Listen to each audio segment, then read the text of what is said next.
Hi, this is Geekmeister from the Geek for All show. What you're about to watch is uncensored, unscripted, and possibly unethical. We hope you enjoy the Unofficial Stoned Sesh. What's up? Hi! How's it going, people? Back again. Geekmeister, Professor Weirdfuck. How you guys doing? Okay, so we've been going back and forth Marvel DC now for a couple of weeks. Because there's been a lot to go back and forth on between the two of them. And one of the things that's kind of come up that's been interesting for us was as we were looking into particularly Jessica Jones, we started running across Captain Marvel. Because in the comic books, Jessica Jones is friends with Miss Marvel. That's the person that she hangs out with. That's basically who Trish is. Yeah, that was... Which I think we mentioned last week. That was supposed to be Patsy. Right. But anyway, so we were kind of trying to figure out, but we know that DC's got, Shazam, who's technically Captain Marvel, and then there's all these other Captain Marvels and stuff. What the hell's going on? So...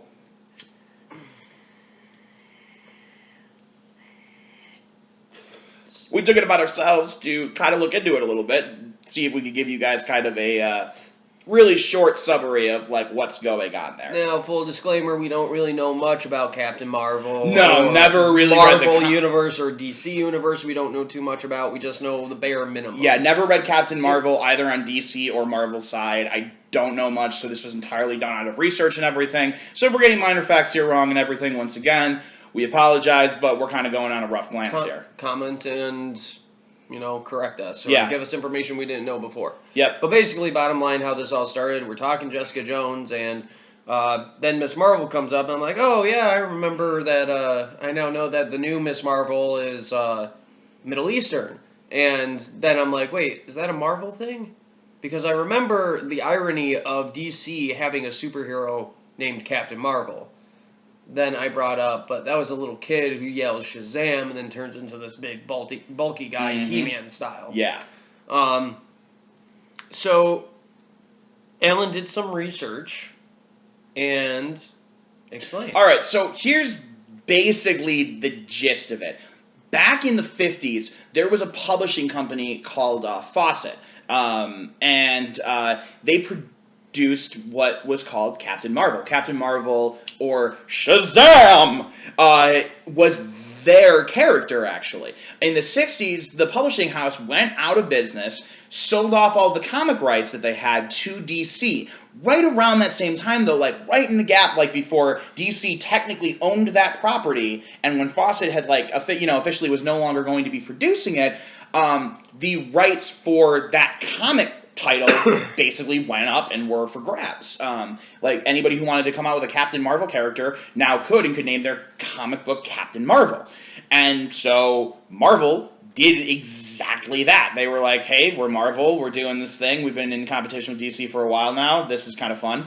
Actually, I don't think it was necessarily sticking to DC, I think it was actually just the weird timing of it. They were trying to be opportunistic about it the same way DC was in a lot of ways. Yeah. So anyway, they come out with it, and DC's like, fuck, so we can't use Shazam Captain Marvel now? So then they just changed the title of the comic to Shazam, which is what Billy Batson would yell in order to transform into Captain Marvel. That was just literally a catchphrase that it was abracadabra, more or less. Yeah. And so they went, okay, by the power of Grayskull. Right. Right. Yes. And so basically, what winds up happening is now you've got these two characters named Captain Marvel. And so for years, it's been this thing that I think is kind of confusing. And actually, only as of the New 52 did DC finally let go of Captain Marvel. Yeah. They finally changed the name just Shazam, okay? Yeah. He is Shazam, which I think makes sense. There was, for a long period of time, a lot of people that, really just referred to him as Shazam. I don't think he really knew the difference, especially if people knew him from the Shazam ISIS Hour. I don't think the Captain Marvel thing came up much there because I think probably the producers of the show are confused. Yeah. Because it is confused. Like, your comic book is named Shazam, but it's about this dude named Captain Marvel. Well, why would you just call him Shazam? And obviously, there's a reason he's supposed to be Captain Marvel. It's from a comic series called Captain Marvel, just a different one than the Captain Marvel series that was going on. Yeah, funny story. But now I guess within, I don't know what exactly they're doing with Shazam now, as far as who is Shazam. I guess, like, when one of my stoner binge watching of Netflix, I think it was Justice League versus Teen Titans, or Titans, whatever. Shazam was a group of kids rather than one kid. They kind of did the Captain Planet thing almost. Yeah. Captain Planet, Voltron coming together. Yeah, whichever metaphor you want to go with. Yeah. Mine was Power Rangers, of course. I'm a 90s kid. Yeah. So it is interesting that they're finally trying to shape up that character. Actually, they've been trying to do some things with him for a little while now. If anybody has ever watched Young Justice, which, by the way, if you've never watched Young Justice, go check out Young Justice. It's a phenomenal show. It was on the air probably 5-6 years ago now. I only discovered it maybe a year ago or something like that, but I think even less time than that. But I've now gone through and at least watched every episode of that thing twice. There's only 2 seasons of it. They didn't get their 3rd season, as they clearly wanted one. Mm-hmm. And then it was for the stupidest and most classic reason imaginable. It didn't sell enough toys. Mm-hmm. Because it was a good story, and they focused more about what was going on in the story than trying to come up with different Batman suits to try to sell and stuff, which I think is bullshit. Look, the Batman animated series in the 90s did not. He had a couple of different suits that would show up. Well, right, but most of the toys, they were the different bat suits. They didn't even appear in the show. It never happened in their show. No. It never happened, and we didn't care. We bought the shit out of those toys anyway because it was Batman. It was Batman in a different outfit. They did the same. They did the same thing with Tim Burton Batman. Once Batman Returns came out, the toys were all different types of bat suits. Yeah, just different. I remember there was the ice Arctic bat suit toy that didn't appear in the movie. Yeah, that wasn't in it. Had nothing to do with anything. Freeze wasn't even involved in that film, so it didn't make. I mean, the Penguin was, but but other than that, it didn't make any goddamn sense. And the Penguin doesn't have cold powers. Just in that version, Danny DeVito's Penguin was a little bit more literally penguin. Yeah. Which, granted, amazing and worked perfectly for the Tim Burton movie, but not your typical penguin. Well, you know what's funny, too, is that the toys they released for Penguin during the Batman Returns looked like Penguin from the comics. It did not look like I noticed, I remember kind of looking back at that, being did they, snub Danny, on, likeness rights or something? What the hell happened there? Which... Oh, the stories you tell. Okay, if anybody's a Doctor Who fan, this is a hilarious little insider knowledge thing that I've got going on right here, which is just fucking hilarious. If any of you are a Doctor Who fan and you know Rory Williams or Rory the Roman, the BBC was going to license out and produce an actual Rory the Roman figure. Here's the thing, though. The actor who plays Rory, whose name I unfortunately cannot remember at this moment, but he basically went, okay, so I get another likeness rights bonus, right? It's a different figure. You're gonna pay me more royalty on that, then, right? Well, no, we've already paid you royalty, but specifically for the other figures that you've done of me. You have not paid me for this one yet. Yeah. And they went. Because there were already thousands of these things being produced in China as they were speaking. So how does the BBC cover that little bit up? It's called a Roman Auton because there's an episode where Rory is Rory the Roman. Particularly when Rory is Roman the Roman, he's Rory the Auton, and there's all those other Roman Autons. So they just passed the figure off as another Roman Auton. So there's a select few Roman Autons out there that look like Rory. No, they all do. Oh, That's the amazing part. Okay, so here's the thing. The sculpting isn't good enough that anybody can actually, like, truly 100% claim that that's their face. Like, the sculpting on these figures are not quite that good. And so it looks just different enough from... There might be a couple ones that look a little bit more like him, but if you compare, like, the Roman Auton figure to the Rory figure, you look at the faces, like, there's, like, some minor details that might have been done, but it's totally the same, like, face for the most part. Yeah. Like, it's exactly the same modeling and everything. That's wild. All right, well, as we do on the Stoned Sesh, we trail off. That's the beauty of the Stoned Sesh. And we've already kind of accomplished our goal for this, so I actually had an interesting trail-off idea for this one. All right, so we're talking about Marvel and DC and licensing rights and all of that, and we haven't done nearly enough research to necessarily do everything off the top of our heads, but let's riff a little bit back and forth on some classic, like, who came up with it first scenarios, and maybe not even, like, if we know, like, who did in fact come up with it first, but just, like, which characters we like better and, like, what the differences are and things like that. Okay. So the first one that comes to mind for me is, obviously, Quicksilver and the Flash. Ooh, okay. Well, I'm gonna be totally honest. I don't know a whole lot about Quicksilver. Okay, that's fair. Quicksilver is gonna be for people who are really hardcore into X-Men, not just like oh yeah, I really like the X-Men, Wolverine and Cyclops and blah blah blah blah blah. Like, if you know Quicksilver, you're probably pretty hardcore into the X-Men comics, and the things to know about him is that he obviously, if you've seen the Avengers movie, it is correct that he is the brother of Scarlet Witch. Now, they're not Russian, though. That was like a weird other twist thing on it, because they're actually Magneto's children.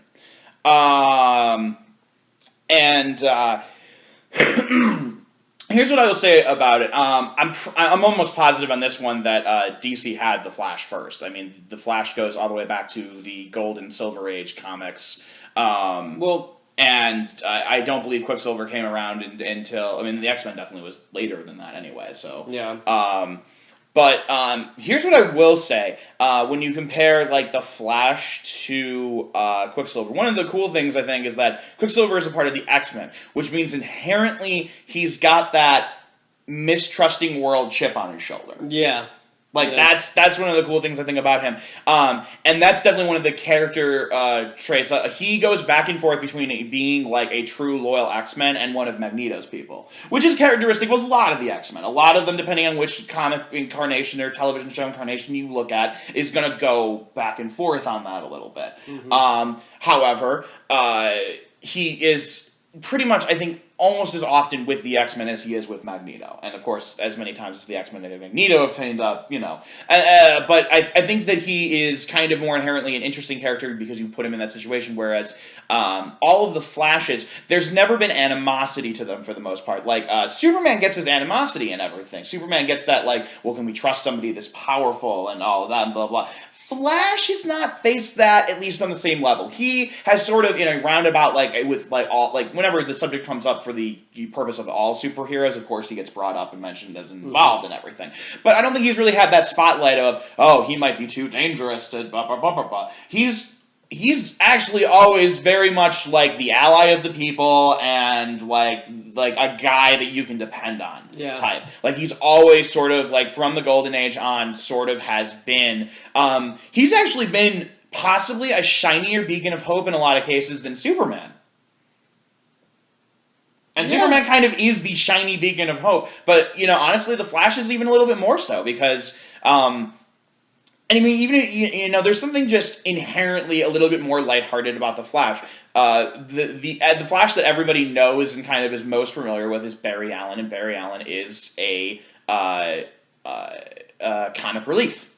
He just, you know, he's more so in some iterations than he is in others. You know, I'm not going to, you know, argue this comic versus that comic and blah, blah, blah. I'm just going to go with, like, on the whole, I'd say he's kind of, you know, upbeat. He's a fun dude. He likes having, you know, sarcastic, witty conversations with people. Oh, yeah.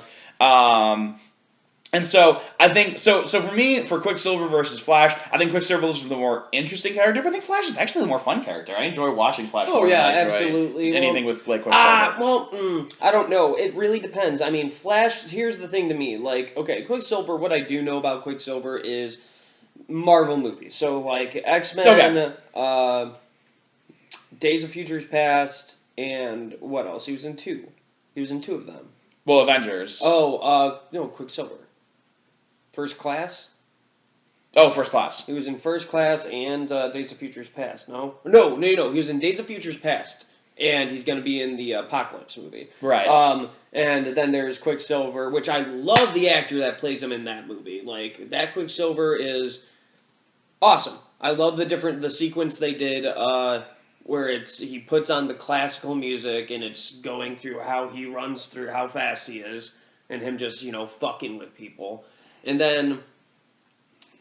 We have the Flash, which the only depictions I've ever seen of the Flash is in the made-for-TV movie which was the '90s and also was the 1990s TV series of the Flash with Mark Hamill as the Trickster. That I've seen him in that, and I've seen him in the new TV series that's out now. Which if you like Silver Age comics, it's good. Oh, you'll like yeah, it. actually, here's the thing. I'll never recommend Arrow to anybody ever at any point in time. I don't think it's worth anybody's time. I'm sorry if you enjoy that show. I will.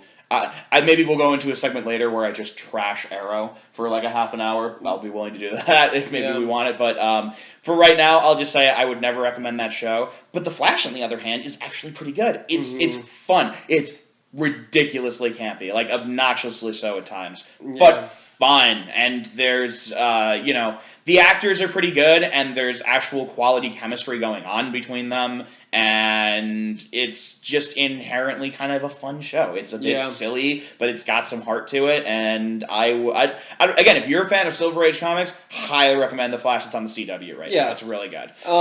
So I mean, that show's pretty good, but at the same time, there are points of it I'm like, I can't wait to see Flash in the Justice League movies. Which we were mistaken. We were mistaken. He's not Asian. He looks Asian in the clip that they show. In the one clip that they show, that he does. From a profile, he looks Asian, which we were thought, oh, that's interesting, but no, he's not. Okay. But still looked like a homeless person there, and it's still Barry Allen, which I'm going, really? We'll see. We'll see what it all is. As long as he's still a scientist. I don't even care if he's a physicist. Like, if you want to make him a chemistry major for some weird-ass reason, and he knows how to, like, regulate his, like, biochemistry or whatever because of it, neato. I'm totally on board. I don't care what kind of scientist he is, but Barry Allen is very, very smart, and I like him being a scientist. Like, that's just, I think that's a really key part of that character. Oh, yeah. No, they're definitely, I think they're going to keep him as a scientist, but when I think The Flash, I think more of a trippy type of aspect to him, because there's a lot of time travel and alternate universes or realities with in it, and the whole rivalry with him and a dude from the 26th century, it's just so interesting. The one thing is I hate that it is called Reverse Flash. That is I am a much bigger fan of Professor Zoom. Professor Zoom. That's the other name for him. Yeah, is it? I mean, it's not much better, but it's definitely better than Reverse Flash. I thought they also called him the Rival or something like that. The Rival's all right. I mean, if you're gonna do Reverse Flash theme type, just call him the Rival. It sounds way more something badass. like that. I forgot what it was, but yeah, I think if you're